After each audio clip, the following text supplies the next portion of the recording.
Pathway Studios in Johnston proper. You are live from the path.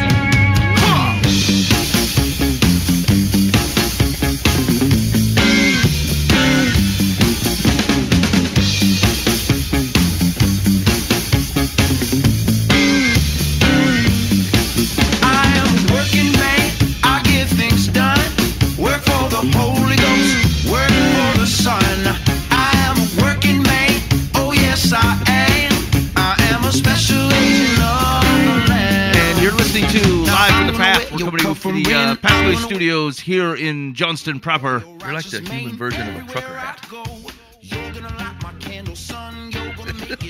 does that mean? What's that mean? Yeah. Air conditioning in the back. What? You said that like it was a clarifying statement. Like now I should be like, now. I understand now. Air conditioning in the back. All I see is a trucker hat with lips moving. It's horrifying.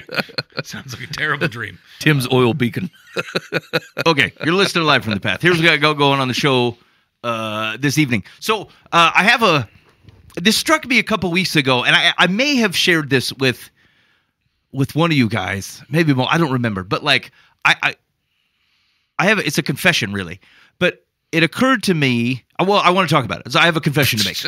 I would like to rebut. Okay, based on your rambling nothingness. No, I've got a confession to make. Yeah, that's me.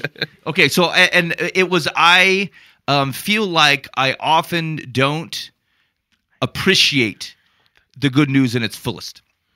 And this is a thing I realized a few weeks ago that on paper I would have told you, I would totally have agreed to, but like I just had not cognitively tied some things together, and this was very helpful for me. So to the New Year's confession from Ben, so we'll talk about that.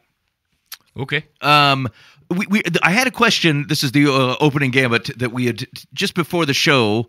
And it was about, is there something where like a product, service, or something that maybe you didn't feel like there's any value in? If someone were to say, hey, you should try this or whatever, you'd be like, nah, that's stupid. I don't really need or want that.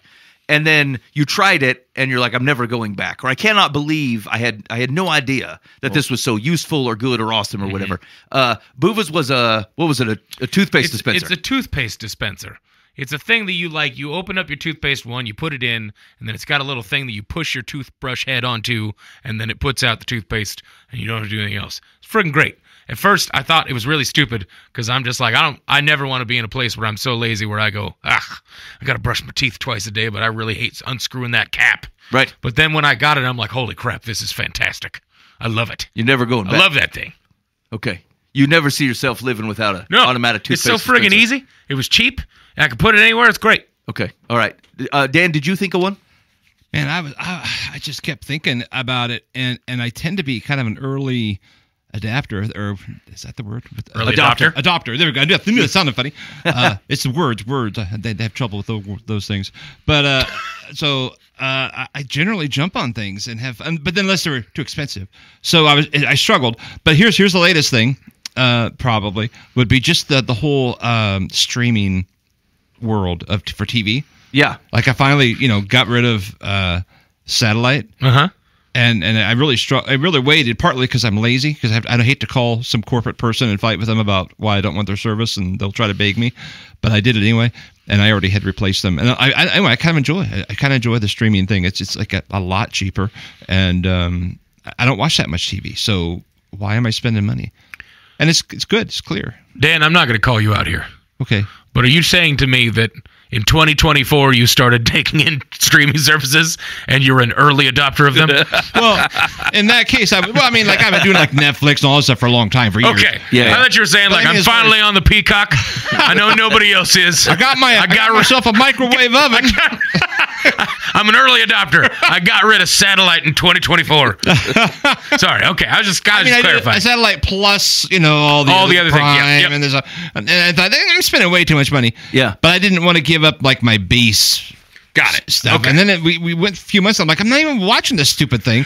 So that's all I could think of. I mean, there's probably all kinds of gadgets out there that I can't think of any. I think I've got an answer for Mike. Okay. It's deodorant. He never thought he'd be one for it. Pshaw. And then very recently he was like, I'm tired of smelling like roadkill. I'm still 50-50 on it. I think mine's too broad, right? But like mine is like in the last couple years, like I've been very conscientious in buying good things, right? Like I don't want to chew through 5 ratchets anymore. I just want to buy one good one. I don't want to own 8 pairs of jeans that are going to fall apart. I just need 2 good ones, right? Like I try not to.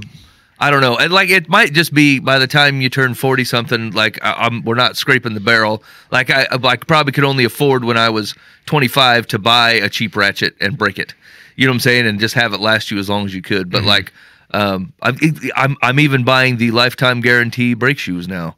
Opposed to the well, good luck. We'll see you in a year. Brake shoes that I had. In 3 months, we'll figure out where they're looking at. Yeah, and so like I don't know if that's just a station in life thing, that has changed, but like I will wait and buy a good thing, or I will buy nothing, opposed to like just buying crappy things. I think one other thing, is the Target pickup, like where you can drive up and have them bring out your groceries. Yeah. Like I always said to myself, if I'm ever in a place where I'm too lazy to walk into the store to get the thing, I no longer deserve the thing. Like I no longer, like it's never a place where I'm like, I really don't want to walk into Target. Yeah. Like there's never a situation. I just have to go, I don't get that today. Yeah. I get that on a day that I'm willing to walk into Target. But then my wife places 1,115 Target orders a week, and she's constantly either on her way to or from Target. And then out of nowhere, like a week ago, I had to get cat food and I had to get like rice-a-ronies for her or something. And like I didn't want to go to Walmart to grab them. So I'm like, I'm just going to place the order at Target. And I did. And I was like, oh no. Oh no, this is fantastic. This is pretty great. I even filled out my car's information. I'm like, oh no, what have I done? I would never have done this before. I would always say, just go in. Like, you're ridiculous. You're already a big enough guy. You do not deserve laziness. And you do not deserve the situation where you're like, my cats need to eat, but I really don't want to walk 185 feet. No. You feel obligated to help the guy unload? Yeah. No, but I should say I've never been in a situation where I didn't just reach my hand out and grab the stuff. Oh, they hand it to you? I asked them to. Oh. Maybe that's my way of like subtly going, well, I haven't given up fully. I don't want to walk in, but I'll move my left arm for you. I always, so like sometimes at Walmart, like we'll do the order ahead or whatever, and every once in a while I'll have to go pick it up. And I don't know about y'all. My cars are never in a state of affair where it's obvious of where you should put the groceries. And so I don't Back left? I don't feel like, I don't care what the temperature is or whatever. I feel obligated to get out and go, I know, and then point to say, or like either say you can set it back there, or because I know like they have to do what I would have done, which is once you get 6 sacks in, stuff starts tumbling out because of all the other stuff I got back there. And so I'm like, I'll just hand them to me and I'll do it, or I'll load them because it feels like I won't put it on them to have to figure it out and be more careful with my stuff than I would be. I'm like, just throw the peanut butter in. It's going to be no problem. I like to imagine I'm on a drug delivery. Like, of course you do. Show up, you pop the trunk, you put it, you don't make eye contact with the guy, and then you have him shut it, you have him smack the trunk twice, and then you cut a trail. Yeah. They're going off. That's how those work. Don't look on me. That's like, I've inadvertently been on a couple of those. I was wondering why they just popped the trunk. I always help the guy unload. I'm just kidding. I can't help it. I feel obligated, like he's already come out there and bundled all the stuff, like it's my job to put it in the car. Yeah. Yeah, I thought of a legitimate thing. Okay, that's better than live streaming. Okay, that was just a lame thing, but I couldn't think of. No, you're good. It really is lame. I just couldn't. I was desperate. I had to think of something. All right. But water bottles. I remember. I thought, who would be stupid enough to buy water in a bottle? Yes. And then I did it, and I was like, oh crap! I buy it by the case all the time. Go back. Now I'm trying to like get back off of it, and but still, it's like, dang it, man. Right. Because they're so freaking handy. Yeah. I can throw a whole case in the back of the truck, and then. And it feels like you're doing something more responsible, because like in absence of a water bottle, maybe you end up buying something else. Exactly. Or you drink more water like you're supposed to. Yeah. So I can see that. Okay. That's a total. What about you, man? Here's the thing: is legit. I'm asking this question because I have to give a presentation in a couple months, and I want an example. And I cannot come up with one that I'm satisfied with. And so, like the thing that popped in my head, which is it does not work for what I need it to work for, but it was a voice text, which is what's interesting is I hate it. I hate it too because it's not right. Like I know mumble. Yes, right. And like all my inadequacies, people are very forgiving when you're saying it out loud. They are not forgiving in the written word.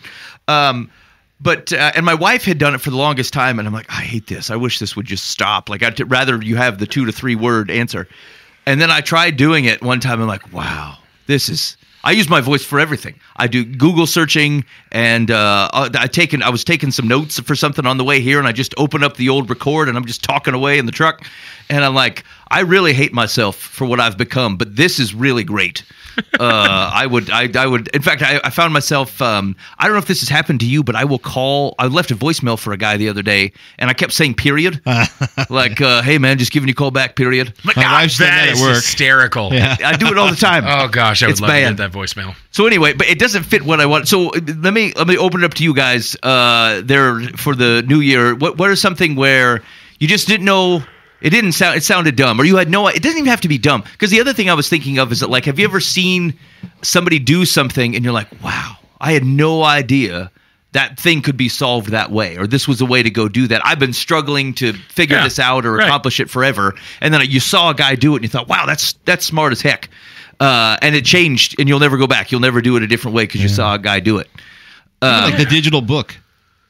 You love those? Oh. I do. Okay, that's a good one, Dan. Actually, Like I've the switched Kindle over. or an audiobook? Like the Kindle type thing. Oh, okay, gotcha, yeah. So I used to be staunchly against reading my Bible on my phone, and like I have it's really come into its thing for me lately. Oh. Yeah, like It's just always there. yeah, it's just, right. Like because and it's out of sheer convenience, right? Like I Right. could just pop into a meeting room and read my Bible for like 20 minutes. Yep. And like I don't know, there's something about making a big production out of it, getting this big old hefty ancient scroll out of my bag, But like I can just pop into a room and read and whatever. And like I've really turned a corner on that. I really hated that for It's the hard to be longest time. self-righteous, though. You have to say, hey, reading my Bible. Yeah, look at this. I'm And not then you playing can sit down Homescapes at the like you break room think. and do it. It's not Homescapes. I love the Lord. I do. I swear I'm not on TikTok. Okay, so anyway, if you have one, a good example for me, hit up on the Live from the Path Robert S. Eisenhower complaint line, 515-517-0085. That's 515-517-0085. Call or text, even voice text if you got to do it. I'd love to hear your example. Hey, man. Robert S. Eisenhower? Yeah, S stands for Shabab. Yeah. What is one of 4 U.S. presidents that have been assassinated? What was that guy? Robert S. Eisenhower? That's awesome. No, it's Bob Eisenhower. I'm aware of that. I'm Bob just saying Shabab Robert Eisenhower. Bob Shabab Eisenhower. No, I'm just saying Robert S. Eisenhower He put sounds like a president. He put the dip in the dipty dip. And that one's for you, Boo. Hey, so, I hate every bit of this. so somebody signed me up on Facebook as looking for a house in Arizona, right? Are you looking and for a signed house me in up Arizona? at the realtor thing. Yeah. And I have gotten hundreds of emails, texts, phone calls. At first, I Has thought it was somebody pranked you? yeah, somebody somewhere. I wish it was me. It's so good. Same. It's so And I'm good. like, I finally had to start responding, going, I'm not looking for a house in Arizona. And they're like, oh, we're sorry. Well, you signed up at blah, blah, blah. And I'm like, no, that was not me. Sure didn't. But they had my phone number and my name and my email. Dan, so. you're the only person on the planet that I would not immediately become suspicious of like what websites you've been on. I know you haven't been on that kind of stuff, and so like I don't know who's pranking you. On the black web of realty. RobertSEisenhower.net. Now that is a super like innocent prank. Right, exactly. Right. Like people do some very nefarious things.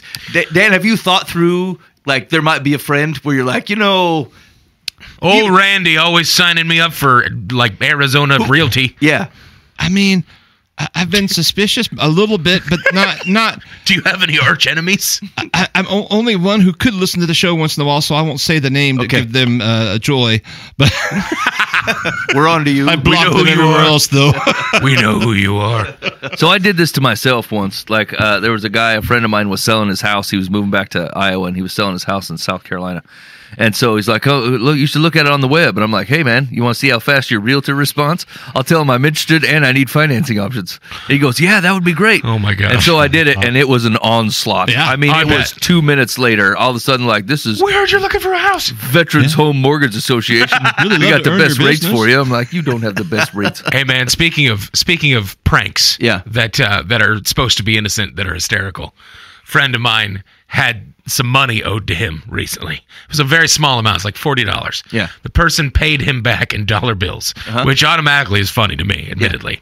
But apparently she put glitter over all the $40 bills and didn't tell him and wadded it up, and he immediately like took it and put it in his wallet, and he was at Casey's buying drinks and he takes out all these ones to start paying, and they're covered in glitter. And so the cashier was looking at him like, what is wrong with you? Like, why do you have all these dollar bills covered in glitter? And so like he gets back in the car, his hands are, I mean, literally covered in glitter. And I'm laughing so hard, wondering what's going on. Is he like, what is happening?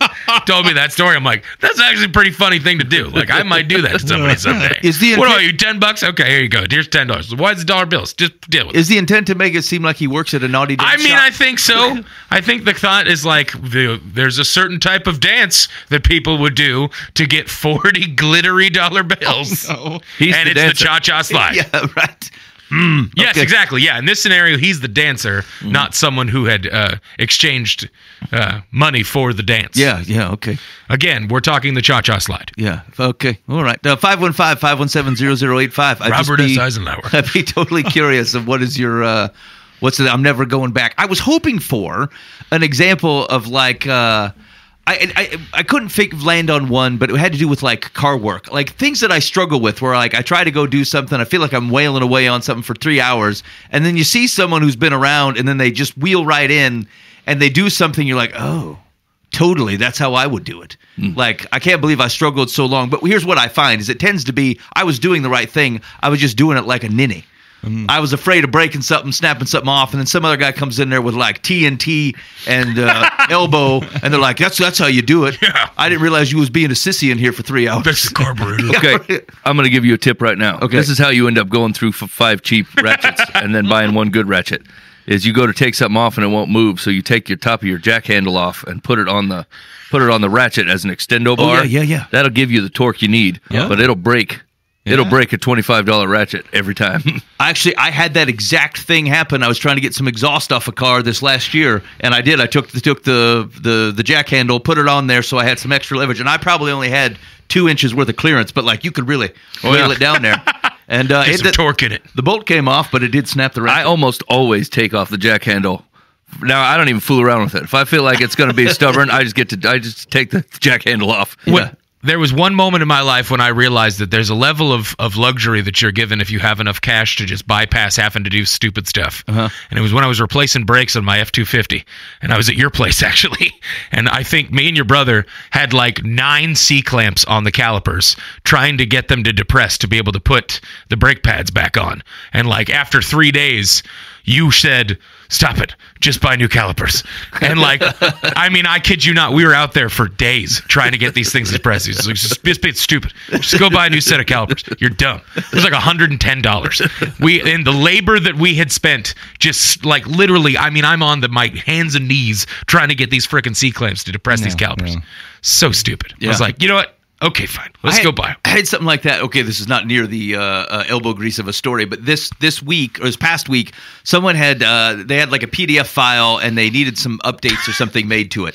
And PDF files are difficult. Like you get them unlocked, and then like to try to edit them, either you got to have a really expensive program, or all the cheapies don't do quite what you want. Yep. Okay, and so I probably spent about 45 minutes jacking with this thing, trying to add the thing that they wanted. I'm like, you know what? This is dumb. So I went to Fiverr and I found a lovely lady from India who turns it around in 48 hours, and she wanted $10. And I can do anything with your PDF file. I send her the thing. I send her the text. 36 hours later, for $10, she did exactly the thing that I asked for. Fiverr just opens up your world to realize that there's someone on some part of the planet that's willing to do the thing that you don't want to do over the next day in 5 minutes for $5. They're good at it. Yep. It's worth it for them to do it. It's not even that much of an interaction. It's just like, you explain the problem. Here it is. Yeah, I can do that. You know what's not a bad example is having someone change your oil for you. Yes. Like, I always felt like there was, like, I have, I don't know who changes the oil in my wife's van, but it's usually not me. I'll do it, like, if I'm teaching the girls how to do it, I'll do it on our own, or I do it on my car. But, like, as soon as I figured out that, like, they can basically do it cheaper than I can do it, and, like, they could get her in and out in, like, 20 minutes, I'm like, this is the plan. Yeah. Let's just have someone else change this oil. Yeah. I don't got to be down in there doing this. I have never changed my oil in my life. Yeah. Ever. I've done it once, and I broke it. Yeah, see, that's it. I would make a mess. I would break it. I'd I do all kinds of The bad little things. screw, the like bleeder bolt or whatever Yeah. it is that you're supposed to like not super tightly bolt back on. Yeah. I snapped it in half. Yep. Yep, and then my car leaked until I had it People impounded. like you and I are not trustworthy. In No vehicles. jack handle necessary. Well, like Right, yes. Yeah, I don't need the jack handle. I was up underneath the thing and still had enough power in my hand to snap the thing in half. And I'm like, this is why you don't get guys like me underneath these cars. Yep. Like, this is a bad idea. It was a little Chevy Cobalt. I feel side like of my shoe. well, actually, I did the same thing happened to me. Like I don't change my. I've maybe done it once or twice, but like you always end up with all this excess oil, and like they've got big tanks for it. They sell it back to some Right. guy. Like they've got a program. I just have it sitting next to $10, my they'll take it all. garbage, figuring out where I'm willing to pollute. Because like I'm obviously not dragging it to wherever the recycle Is this a center clean is. water source? Yeah, and I have a well, so I can't dump it in my own place. You should put it on your burn pile, and then when you burn the burn pile, it'll burn the oil. I've Would it also burn your lungs? Well, you don't stand there taking it in. You fire it up and run away. You don't take hits off your burn pile? What are you doing, man? Come on, woman, I'm burning the Hits oil. off the burn pile. Sounds like a Grateful Dead. Where's my union suit? Sounds like a Grateful Dead album. Hits off the burn pile. All right, you're listening live from the path. Go ahead and hit us up with your, the things that you just can't. Many things. You wouldn't go back. 515-517-0085. Okay, confession. Here's a confession time. Here's what I got. So, it occurred to me that everything. If I looked at my life, I assessed my life right now, and I said, what are the things that are good? It would be like my job, my marriage, this radio program, and the fact that I get to be a pastor of a church. Like if I had to pick and dad, and to be a dad. So there's 5. I have. If someone were to hold me to the strictest letter of what it means to be a good employee, a good dad, a good husband, a good pastor, and a good guy who's good at running, especially a Christian radio show, I have failed at every one of these things. Like I have my human fallibilities, frailties, personal choices, or whatever. I would not be allowed to do these things anymore, and it. Like I knew this, right? Like I think if you were to ask, like, are we imperfect people? Of course, Jesus dies for your imperfections, totally. But like I've grown up and been surrounded by the good news of the grace of Jesus. That like the grace, it doesn't have to. I think sometimes like this happens denominationally too, where like we overemphasize how crappy you are as a person to make sure you don't lose this very thing that I'm talking about. I'm not sure that's particularly valuable for as often as we crank on it. But like it did not occur to me until like maybe 2 or 3 weeks ago that like I don't deserve to keep my job. I literally don't. I have at times, I've worked for the same company 20 years, and like I could, any given week, I could probably, so my boss could probably go, look, if I looked at absolutely everything you did, if I had the ability to see all the stuff that you did this week, like you were jacking around for an hour on Facebook movies. Like I'm gracious with myself. I think, oh, Facebook movies. I'll pick up one here and there. It's incidental, no problem. In fact, those are the terms. And the thing is that like most people at my job are probably doing something very similar. They're probably burning 10 minutes here, 15 minutes there, whatever. And the grace of all that is kind of built in. We're all kind of gracious to each other because we all do it. But if you were to hold me to what I owe that company for what they pay me to do, I deserve to be fired for my behavior within the last week, 2 weeks ago, 3 weeks ago, most certainly over 20 years worth of time. In my marriage, my wife and I are both obviously fallible people, but like, could my wife say, look, based upon the standards of what it is to be a good husband, have you nailed it every time? No, I've not. I have not. And so I look at all those things, the things that are valuable to me, the things I find very important. And it hit me hard to think about that, like, if the world, if the people around me held me to the standard of what perfect was in all these things, all of it would be gone tomorrow. I simply would not be allowed to do it anymore. And that God looks at me graciously in my frailties and fallibilities and even wrong and sinful choices. And not only is that true, but like because my wife follows Jesus, she is also kind to me and gracious with me. And although my job are not particularly like followers of the Lord, but like there is a built-in acceptance of, well, some people just waste time and sometimes they don't do great work all the time, and like we're gracious with each other. Culturally, we are like this because of the things that I think God has put into people. And even on this radio program, like just pick a shortcoming in my life, pick a sin that I'm guilty of or whatever. Like, do I have any right to speak and suggest that someone else should listen to something that I say in my lack of perfection? And the answer is no. I don't. If my life were laid bare, you could easily go, absolutely not another word from that guy right there. And most certainly he should not be allowed to get up and speak to anybody as a pastor anymore. And so I know all those things were true, but for some reason it hit me that like I had never really like it felt far off to be like, hey, in your imperfection, you don't deserve like heaven. That felt really far off. But the thought that like if all my shortcomings came to bear in this moment, everything I love, I don't deserve. It could all be taken away from me, and probably and should be, if the standard was you should behave exactly as God designed you to behave. And so I guess that's my confession. I think I felt the good news more tangibly because I saw like is it the opposite of It's a Wonderful Life? Maybe it feels like the opposite, but like I felt like I could touch a moment of which everything I loved could be taken away from me, and it would have been justified if the standard of what it was to be good and perfect in any of those things I was actually held accountable to. And so I was very thankful in the moment of God's graciousness and forgiveness, but also how his grace has permeated into the world that surrounds me.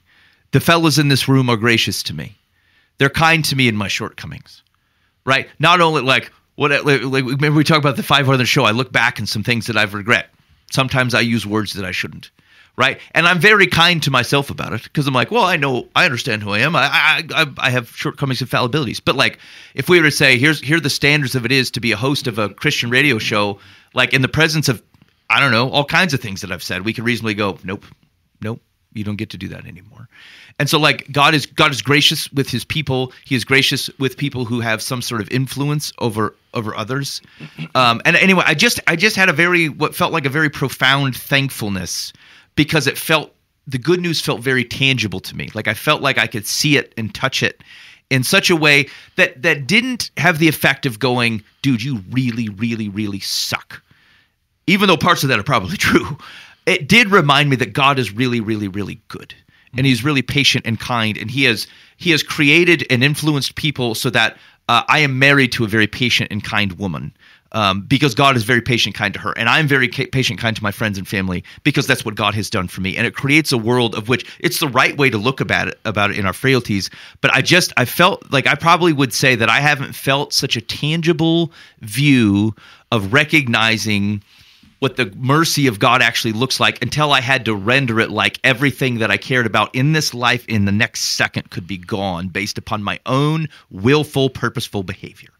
And so that's my confession. And I don't know if I'm particularly embarrassed about it, but I thought it's interesting to have followed Jesus for as long as I have and would have agreed to all the things I just said as just pure facts, but to not have it feel the weight of it until maybe the realization that I had just within the last 2 to 3 weeks.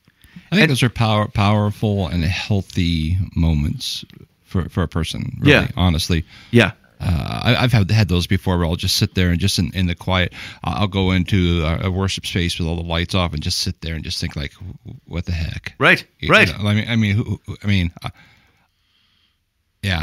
I have no business doing anything. Any of these things. Anything. Right. And, but none of us have ever. Yeah. Right. And we all, and then you go through all that, but to push all that aside, no, really. Right. I mean, yeah. I found it very helpful, valuable, because the thing that it points you to is gratitude. Mm-hmm. Right, like I get it's an interesting way to think about it, but I feel like I get so used to my own shortcomings that I forget that they're significant shortcomings. Like I forget that they require mercy to live with, certainly by God, definitely my wife, the fellas in this room, the people at my job. Just because someone is gracious with me does not mean I needed it. I actually needed it, and so I presumed upon that graciousness, I think. Not intentionally. I don't go like I totally deserve this, but like you get so used to people being kind to you and gracious with you, especially if you're surrounded by Christian community, like they're trying to be that I forget that I run the risk of presuming upon it. Oh, it'll be fine. Well, of course they'll overlook it. Like everybody watched Facebook movies this week. I mean, okay, but like it didn't make it right or good. The fact that they didn't fire me the second. I need to be thankful for the work that I have, for the wife that I have, for the friends that surround me. I have a lot to be thankful for, and to be have a lot of gratitude for the life that I have and the people that I have, and just the amount that people put up with my fallibilities. And I think if you get too confident and too presumptuous in that, you don't recognize that you don't recognize how much mercy that you're collecting because you presumed upon it. And I think it's healthy to recognize your shortcomings, not because God wants you to know that you suck necessarily. Like we're all clear on that. Like everybody should know that. But it's to recognize His goodness, and for me to be thankful for the gratitude of my wife, for that He's surrounded me with good friends and people who do a radio show with me and be kind, even though I said a W word too many times on the air. Like whatever. Like I think it's a right rendering. It's a good reminder to point me to gratitude, and maybe that's if there's a theme that I was trying to carry through into this year for me. It was that like what do you not like actively being thankful for that you should be, and like the list probably doesn't end. It's super big, and it goes towards some things we've been talking about. We were talking about some of the shows last year where we are thankful and have gratitude for, you just don't tend to be so unhappy. Like if you're thankful for the world around you, it's harder to be hosed off at it. And people and relationships or whatever, like it just puts it in the right perspective. And I presume upon things that then skew how I view relationships, and that's a mistake. And so anyway, Ben's confession.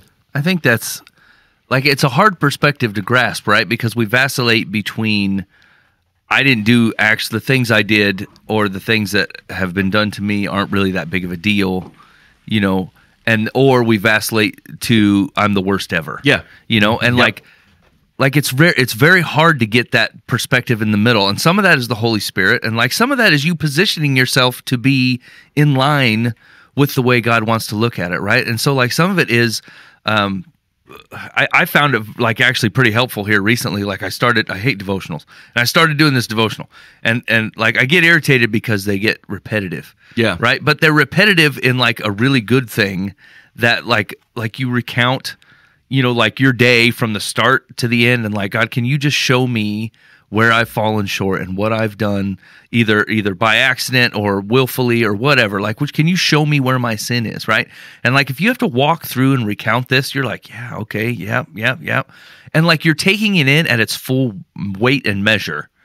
And then God goes, okay, you gave that to me now this is gone, right?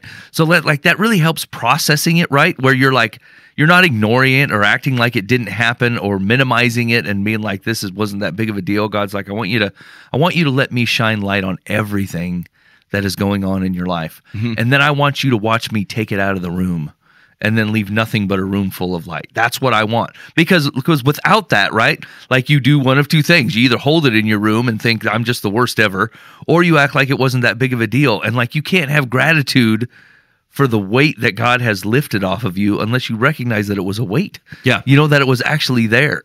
And you also have to know that like a thing that's been permeating, like it's probably just because I've been reading the minor prophets, right? And well, all the prophets, but like the scriptural theme of God's mighty right hand.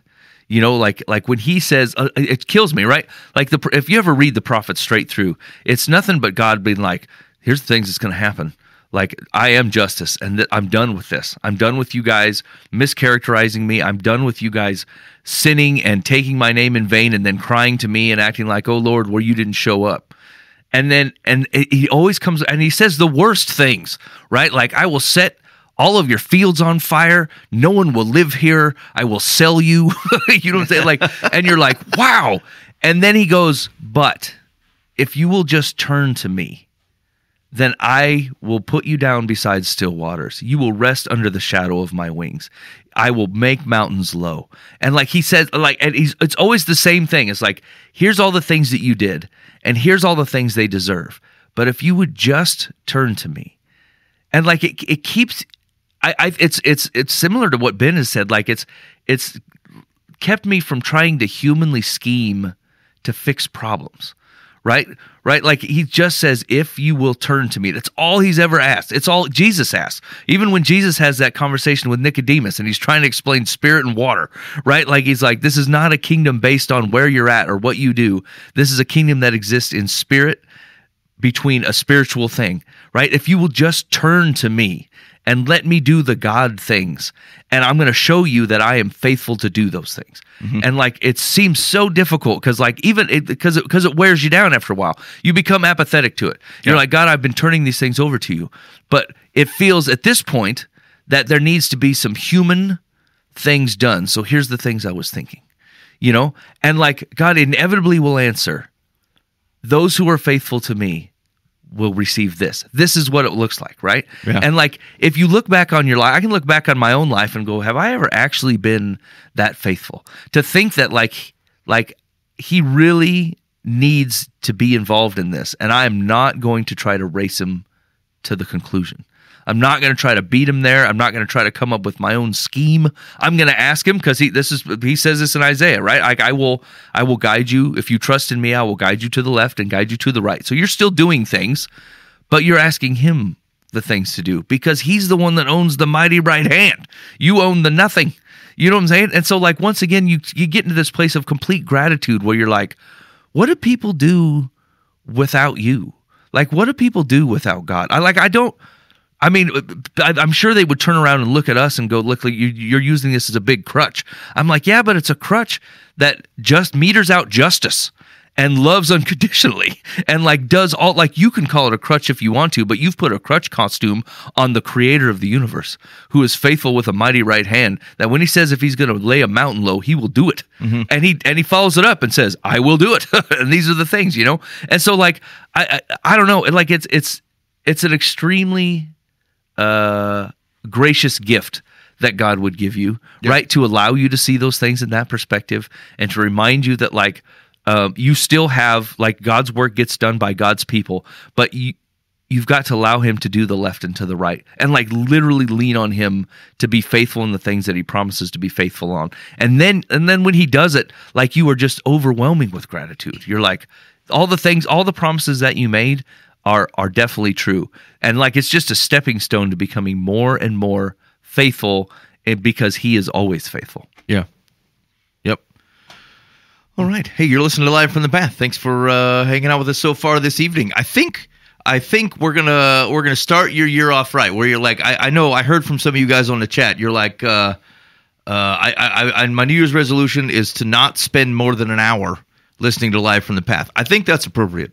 Wow. Yeah. Now I can't promise you that we're going to cut the show at that time, but like, we're going to do this first one. We're going to give you a shot to get a check mark. All right. So we're going to do our advice now, and we may come in under an hour.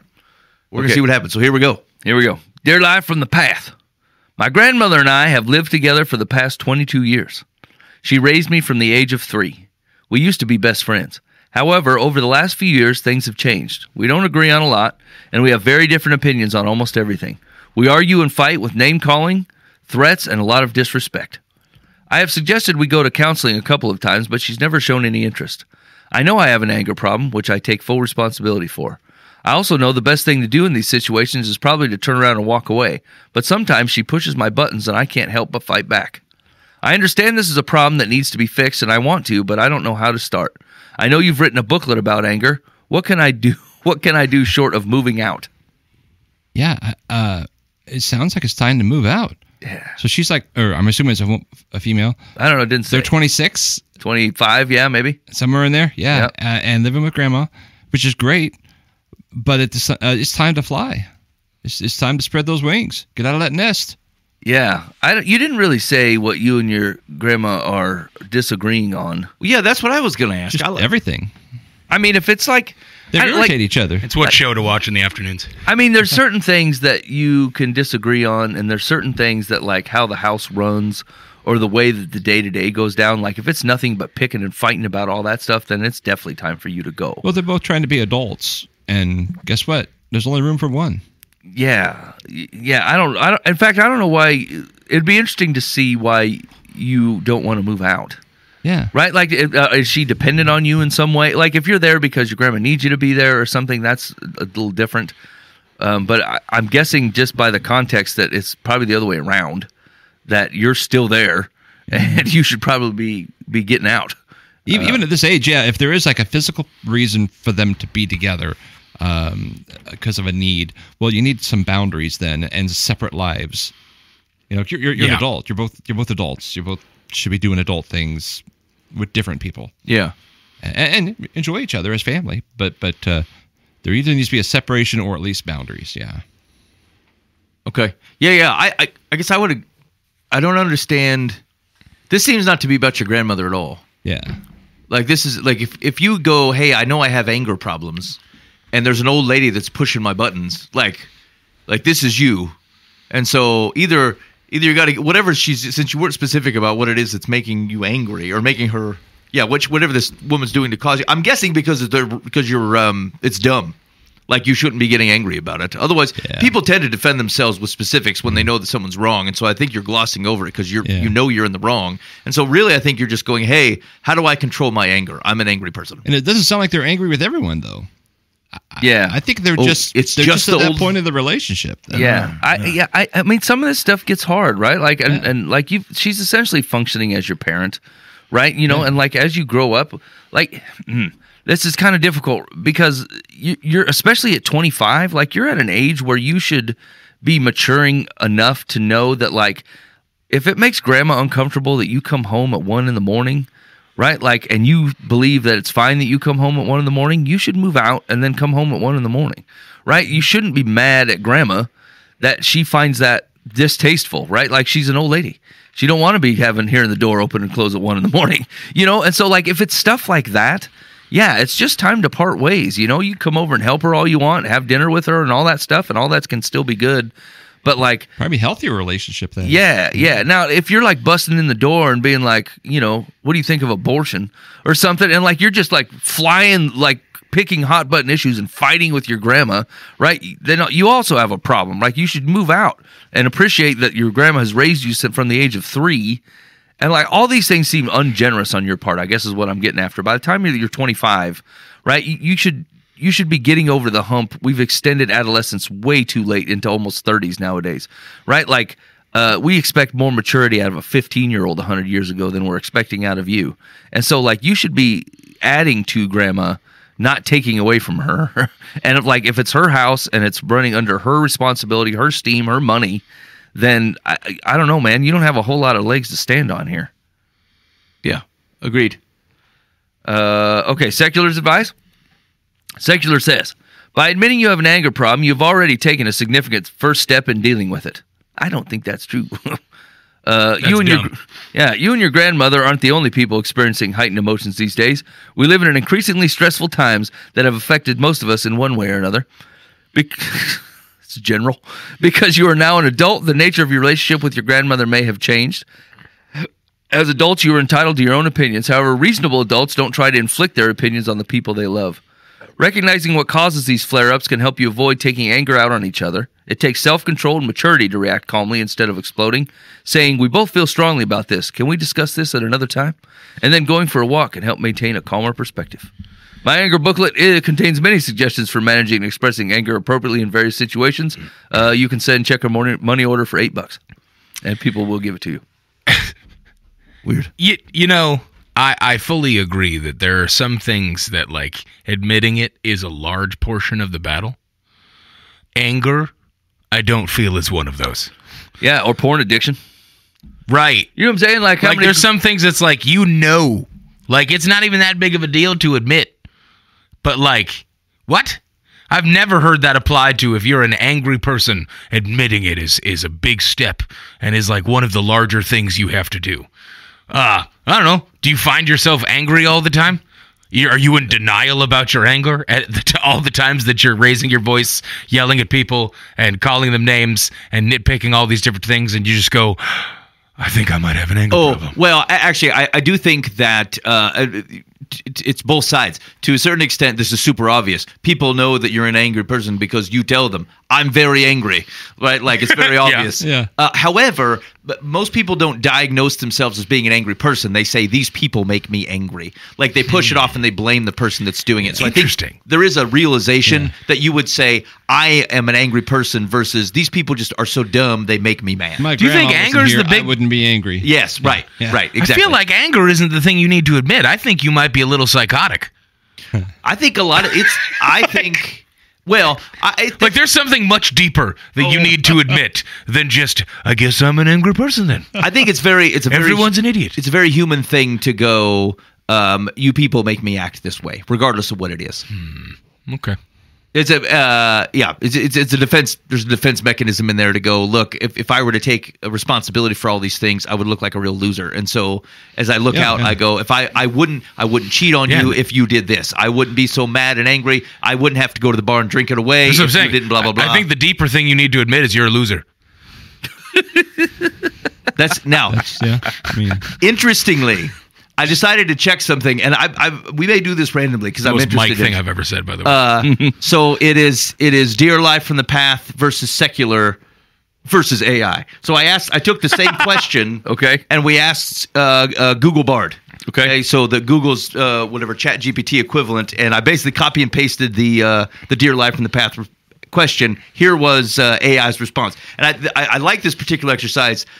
Because it's interesting to see where that's cool. where this is going. Yeah. Okay. So it says this is AI says it's wonderful that you recognize the situation and take responsibility for your part in it. It's also admirable that you want to fix things while staying with your grandmother. I can't offer specific advice as I'm not a licensed therapist, but I can offer some general approaches and resources that might help. Number 1, focus on self-regulation. Acknowledge your triggers. Understand what words, behaviors, or situations trigger your anger. Yeah. 2, practice mindfulness. Techniques like deep breathing, meditation, and journaling can help you stay present and react less impulsively. 3, develop coping mechanisms. Find healthy ways to manage your anger, like exercise, hobbies, or talking to a friend. Okay, so far so good. Yeah. 2, improve communication. Use I statements. I feel hurt when you, instead of you always. 2, practice active listening. Hear her perspective without interrupting. 3, seek compromise. Can you find common ground or agree to disagree respectfully? Number 3, external support, individual therapy. Therapists can help you understand your anger and develop coping mechanisms. 2, couples counseling, even if she's not interested. You can still benefit from learning how to communicate more effectively and set boundaries. And 3, support groups. I don't know if I argue with my grandma support groups, but in general, I get the trajectory. It provided three resources: Calm Down Now, a booklet by Susan Davis, the National Anger Management Association, and the Gottman Institute. And it finally says, remember, change takes time and effort. Be patient with yourself and your grandmother. Celebrate small victories and remember that progress, not perfection, is the goal. If you feel overwhelmed, seek professional help. Here are some additional things to consider. Is there an underlying reason for the increased tension between you two? Has there been a significant life change for either of you? Could there be external factors like stress or health issues contributing to the situation? And can you create boundaries in the living space to minimize contact when emotions are running high? I hope this information is helpful. Remember, you're not alone in this, and there are resources available to help you navigate this difficult situation. Based off of that, I would feel fine installing AI to most helplines. Right? That was relative, Pretty thorough. It's not bad. I think the all the things under number 2 came from a communication book that I studied when I was in college, because I remember the active listening and the I statements and all that kind of stuff as a part of a sociological communication book, in that order, weirdly enough. But Yeah. it was good stuff. Yeah. It's not bad. AI was way better than secular. Now, here's what's funny. AI didn't try and sell me anything. I got in an interaction with the AI last week. I was waiting for a kid to get done with basketball or something, so we're just asking it questions. And I think I said something like, "I think I'm a dog," What do you think? or what? Maybe that wasn't the question. I'm a dog. What do you think, AI? One of the questions basically had it say, "Oh, I know. I was asking it hot button things," and it came back with something that I would not have agreed with. Like from a Christian perspective, it came back and affirmed something that I was like, I don't know. And so it gave an answer and said, you're not alone in this thing, and you are, you definitely are how you feel, blah blah blah. And so I said, hey, isn't there certainly another side to this where it's not healthy to think the thing that you're saying, and there's a Christian worldview that most people actually would agree with that would say the opposite of this. And it was like, yes, you're absolutely right. I'm sorry I didn't include that information. Here's some additional detail, and it gave me the Christian worldview. And so then I'm dealing with it like it's a person, and I said, don't you think it was a little bit misleading for you not to mention that in your first response? Like you obviously knew the information that there is a section of people who obviously believe the exact opposite of what you said, and it is actually a majority, and yet you only provided me with this information. I said, why did you do that? And it said, I'm sorry, I'm a large language model, and I'm still working to get things right, and you're right. I will try to do my very best next time to get it right. Like, I read some guy recently that talks about the AI and some of these hot button issues, and how it's kind of actually the ultra liberals that are trying to program stuff, it's blowing their world up, because none of it's logical. None of what they're coming up with. Oh yeah, I can become a woman. I can become it's like it's blowing up everything, and they have to do all these loops to make AI say things that aren't real. You have to jack with it. Yeah. So Troy and I have talked about this at in our work setting. Like we were talking about. Sorry, Buva. Thank you. It's sometimes what? It's like, who is that guy? Sometimes I'll call him Troy. But one of the things that's difficult about this is that as you start to just put all the data and stuff together, oftentimes data will tell us stories that we're actively trying not to tell. And they're running into questions around specifically like crime statistics and things where there's narratives around. It's we get so touchy about this, but people's backgrounds, ethnicities, certain socioeconomic circumstances, and it does not fit the common narrative. And so then someone has to go there and jack with it. And that's actually one of the big cautions is that if sometimes information when put together says things about us that we don't like, and you got two options. You either figure out what do we need to change what this is saying about us, or you obfuscate it. And that is a lot of what they're doing. And they're starting to scrub things that actually matter, like things where there are distinctions around all the protected classes, whether it's gender or sexual orientation or ethnic background or whatever. Where there are uniquenesses related to that, we are disserved as a community and as a country and as a world by trying to scrub those things. They bring some things to light of which we should have to think about and deal with. People have health issues that are ethnic related that if you're not on the radar, they'll die. Oh, totally. I mean, it is harmful. Yeah. And I think maybe I've given this example on here before, but there was something. I was coming out of work one day. It was we were closing down the Des Moines office. And so it was the last time I was picking up a bunch of stuff, and I got onto the elevator, and there was a sign there that said signs of a stroke. And it was for our one of the local health organizations within the company or whatever. And there was a right side and a left side, and there was a ladies and there was a dudes. And the signs of a stroke for a dude are different than the signs of a stroke for a lady. And they're predictable and distinct in this way. And there is a blurring of, if we think some of those things as not immutable, that they can change and that we can think about them differently. What you've done is there's a practical problem by not acknowledging that your bones, the guts of you, is a genetically male, genetically female. You could miss the sign of a stroke. Mm-hmm. If we're not allowed to say what it is and how it reacts differently in bodies because they are actually distinct, we're having to obfuscate that to somebody's harm, as opposed to me going, okay, the symptoms are different in ladies. So what are the dude symptoms? What do you have to do? You got to smash them together so they're not as clear, or act like if someone identifies as a certain gender or something, that now those stroke things apply to them. It's not true. They'll die a dude regardless of their proclamation as a lady. I know you have a dress, but you have testicular cancer. Right. It's like, right. And so, like, and again, AI is agnostic to it, right? They like, the data doesn't care about the things that we're talking about culturally. And it's not that we, like, whatever, we should be having the conversations of what people are feeling like and born with and all the things. Like, but the data will actually point us to some realities of which we are trying to otherwise obfuscate, and it's to our own detriment, but not having to deal with the realities that are in front of us. Okay. I won't ask AI all the time, but I was curious. No, that is interesting. Although I do find it to be the same thing that I sometimes find distasteful about devotionals is the same thing that I find distasteful about some of this, some of the answers, right? Like where they're completely you focused, and like the focusing on you is almost what produces most of the problems, right? Like you're only angry because your kingdom is being attacked, right? If you didn't see it that way, then you wouldn't be angry, right? You would just be, you'd be like, we disagree. Our two kingdoms are not seeing any problem here, so it's fine. You know what I'm saying? Yeah. So like, some of the things where I struggle with the broader view of society and a broader view of the world and especially of God in it, where like it almost feels like for me, like the thought is for me to be able to understand God, who God is, it has to be processed through me solely. And like that is a really Western thought. Oh yeah. You know what I'm totally. saying? Where we would do it, where, the rest of the world would look at it as more communal, or the fact that there's a God at all, you're like, that's enough. I don't have to be convinced of nothing. I don't care what I think. You know what I'm saying? Like the fact that there's a God that has done all this, then I'm good. I'll fall in line.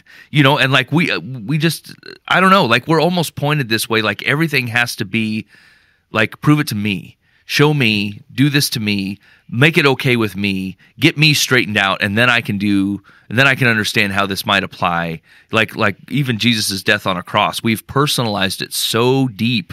So like it's like what almost a lot of our sermons are pointed this way, to like make you feel it, so it can make a change in you, right? It's not like it's sinful to put it in that perspective, but like it's almost the only way that they deliver like devotional type things anymore is so you focused.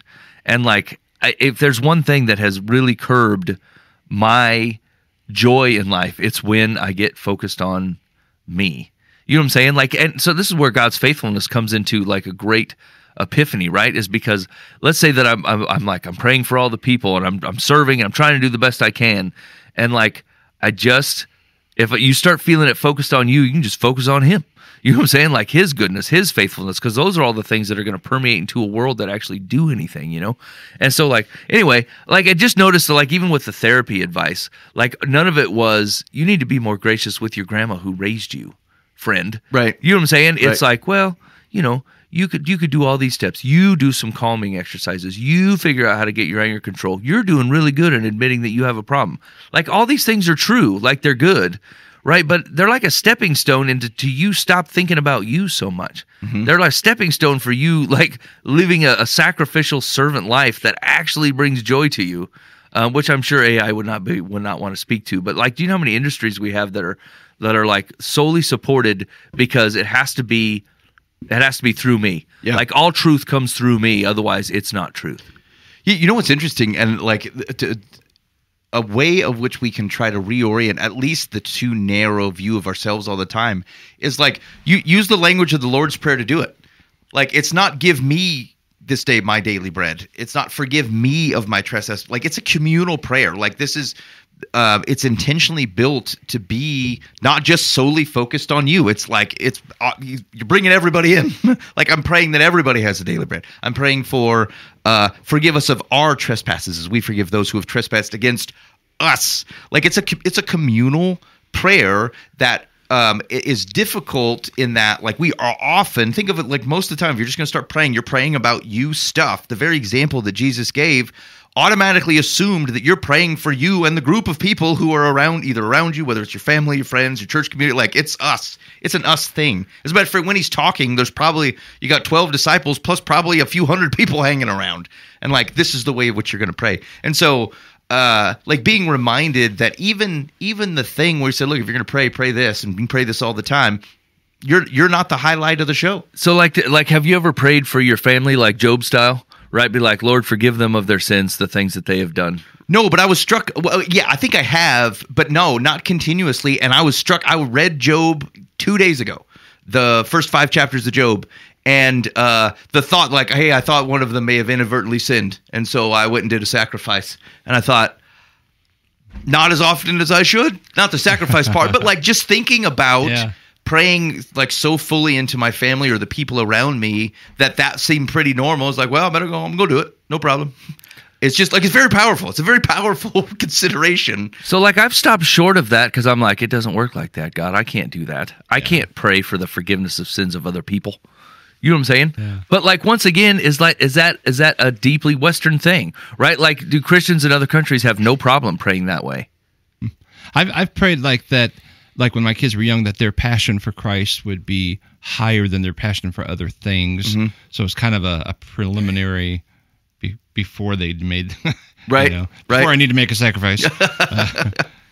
That's true. Job's kids were partiers for sure. For sure. They made it sound like it was a great family gathering, though.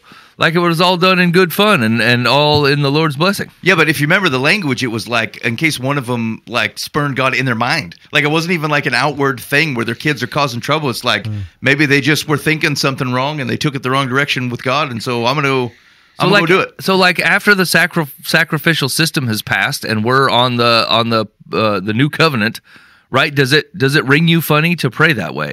Pray the way Job prayed. It does, but I think it's because we've largely this. You can blame the Germans. It's the German theologians. This is their problem.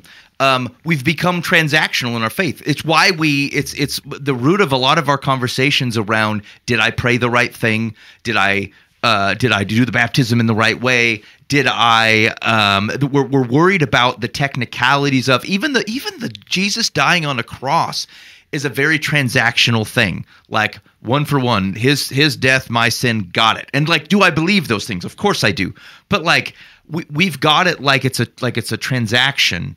And most of the people in scriptural stories are not they're not trading. They're not trading prayer for response. They're not even trading Jesus's, like if you look at the gospel writers and even beyond to some of the epistle writers, like they think Jesus's death means like 50 things. Not just one thing. Yes, Paul does focus, like Paul tends to be the guy who causes the trouble when we get on these lines, but like it's not even remotely the only thing that Paul said about Jesus' death on the cross. And so like I think it is more squidgy, which gets real risky for us because we want to know. I traded this thing for this thing, this faithfulness, this prayer, this thing, and I got this in response. But like it's far less of an accounting. It's way more of it's a faith, it's a trust thing with God. Like, do I trust God to handle all the things? And so, like, if I would otherwise try to, like, if I would ask for blessings upon my family in general because I'm thinking about them and I want to, in whatever means it could happen, like, I would want my family to be blessed, but maybe I restrict that when I pray simply because, like, I don't know what the transaction is. I don't know what the count is. Like, we've got it wrong. So, like, Job's actually got it right. He's going, look, I don't even... He's not thinking, well, how can it count if I'm trying to do it on their behalf? One, you're talking about the God who does things on people's behalf. So again, I don't know what it would look like, but like whatever it is, I don't think is off the table necessarily. But we're looking for a definitive transaction.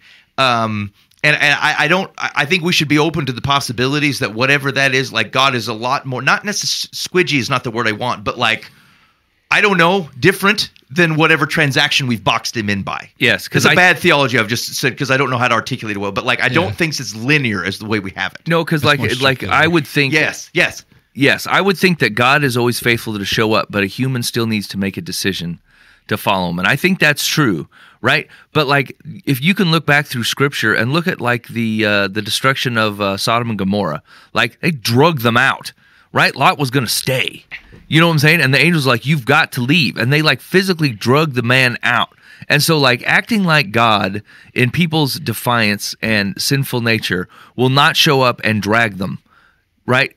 That's just, it's scripturally just not true, right? And so like, it doesn't mean that like he turned around and did everything right from here on out, right? Like that decision to trust God with the things that God says, let him be the God and you be the people, right? That is still a choice that a human has to make.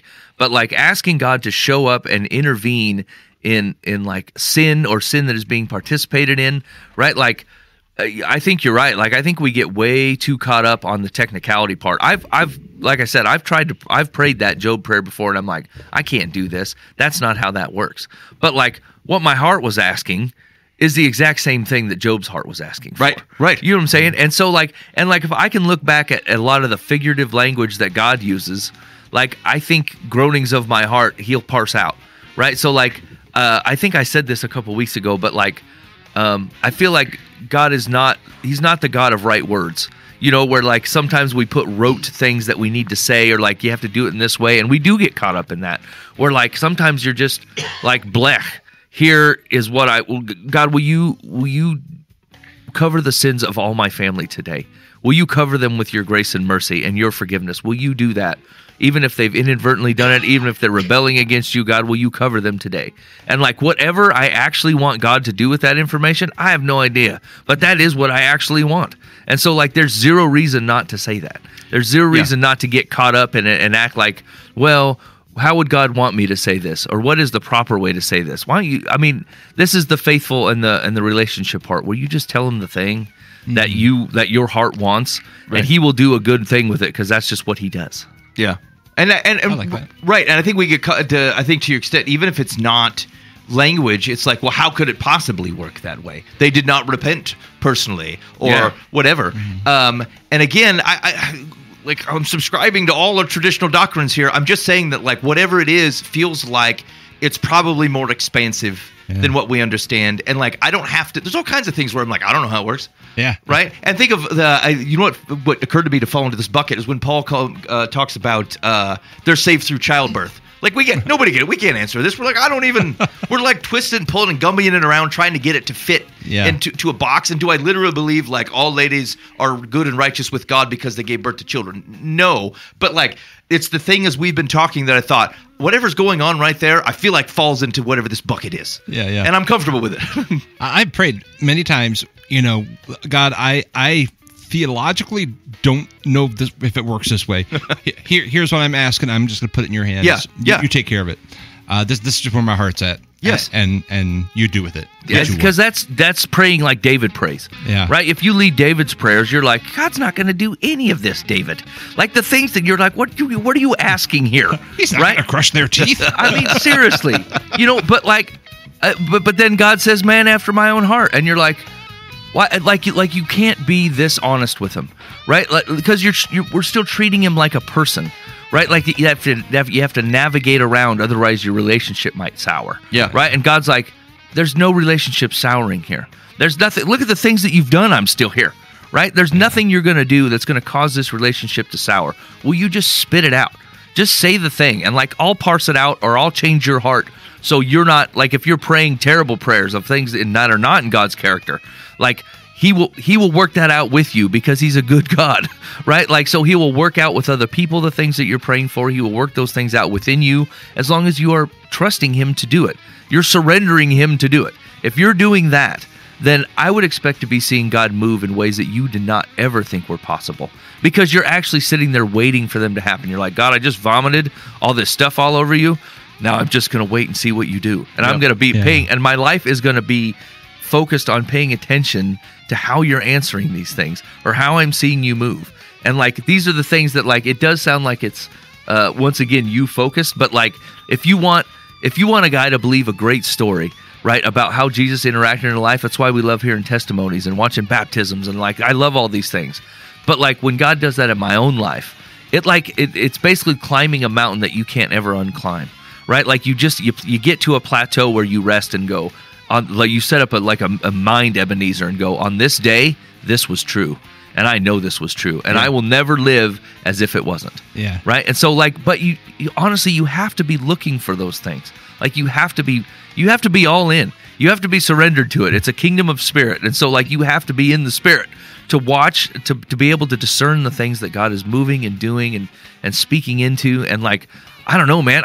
To be honest with you, I think that's where the whole thing's at. We get caught up in the rote. Like, I was so afraid to pray the wrong thing, or asking God to do God, I'm like, I want this guy, this bad influence, to go away. I just want him to go away. Can I ask for that? God, is that okay? And he's like, ask for whatever you want. I'll work this out. Right? I've done that before. where I have prayed, like in the church setting, I'll be like, I don't know. I honestly don't know in the spiritual realm, like what authority I have as a pastor, like, or if I have any, if I'm just another co-servant, co-laborer, or if there's some type of thing. There seems to be a thing. I don't know, and I'll kind of say that in my prayer, like, and say if there's a thing here, if I have this authority, so and so is just causing trouble, I release them. If I have that authority, I just want to say to you, I release them from this congregation. I can't believe I don't do it. Like, I've never flippantly used that, but there's been a handful of times I have had that prayer, and it is not, I mean, literally not long, and they're just like all of a sudden gone. They're leaving. You know, they move, they do, you know, whatever. Weird things like that happen. Yep. And it's just like, okay. You know, maybe, I don't know. I really don't have a theological, like, concrete doctrinal statement on that. Right. But I've had a heart-to-heart with God. Right. Yes. The sons of the king don't have to stay in the lines. They they'll wander throughout the lines, and the king will still guard whatever's right and righteous. But like, you're the son of the king. You get to try. You get to say the things you would to your dad, and he's going to do whatever he wants with them. But yeah, you could say, yeah, that's really silly. Yeah. I was like, okay, well, good. I said it though. That's why you're the king, and I'm not. Yeah, exactly. And that's the thing is maybe in like in some of our lives, like, we're just not seeing God move. And it's not because we used the wrong words. It's because we didn't use any words, right? We were so caught up in our own ability to, like, fire out the right thing or pray for the right thing or prescribe to him how to do it. Use like, the right formula. Yeah, that's right. You're not like, God, I want this guy gone. You're like, you know what you could do? You could probably have some drugs in his desk, or you know what you could do, God. You know what I'm saying? Like, like you're like, do it in this specific way, and he will never do whatever dumb plan you come up with, right? But like acknowledging like truthfully that, like, I don't have any control over this, but I know that you do. I'm leaving this situation, but I know at the end result that this needs to change.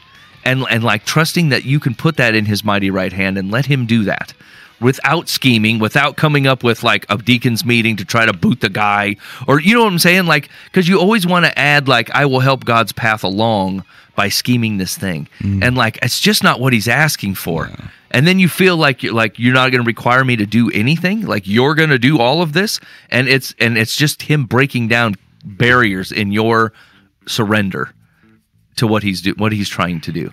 And like, it's such a gift if you can watch it in action. You know? Yep, totally. Yeah. All right. Hey, you've been listening live from the bath. Thanks for hanging out with us this evening. We are so glad to be back with you. Again, if you have any thoughts or feedback on the show, hit us up on the Live from the Path Robert S. Eisenlower complaint line, 515-517-0085. Call or text. We would love to hear from you, get your feedback on the show, figure out the thing that you're just wowed by, and we'll never go back to doing it a different way, whether it's a service you have, a product you purchase, or just a way of going about something. You can really sit my bacon here. I need a really good example. So hit us up on that complaint line. In the meantime, let's, I don't know if the weather holds out and everyone's hanging around. We'll be back next week. In the meantime, be faithful in the means. God will handle the ends. You've been listening to Live from the Path.